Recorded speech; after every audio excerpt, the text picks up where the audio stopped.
Ang sambi nga'y mahitungod sa napulo ka mga dalaga.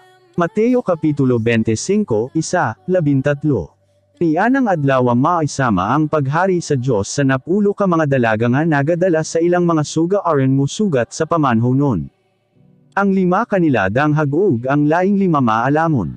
Ang 5 nga danghag nagdala sa ilang mga suga, apan wala sila magdala og dugang nga lana aron nga kon mahurot na ang lana sa ilang suga may ikatubil pa sila.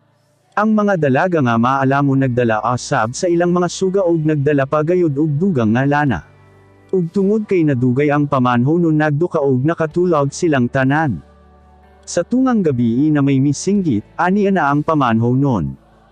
Dali kamo, sugatan ninyo siya. Ang napulo ka mga dalaga namangon ug giandam nila ang ilang mga suga. Anya ang mga dalaga nga danghag mingon sa mga maalamon, hatagi kami sa inyong lana kay kapalongon na ang among suga.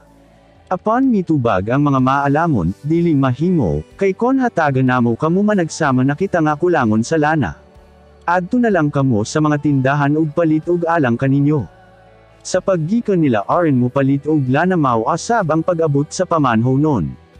Ang 5 nga maalamon nanguban kanya sa kambira. Pagsulod na nila, gisirad andayon ang pultahan. Pagkataod-taod miabot asab ang 5 ka mga dalaga nga mipalit og lana, ug nanawag sila, Sir, pasodla kami. Apan mitubag ang pamanhonon, wala ako makaila kaninyo. Anya mingon si Jesus, mao kana ang hinungdan nga kinahanglan gayud nga mangandam kamo kay wala gayud kamo masayod kon an sa ang adlaw o oras sa akong pag-abot.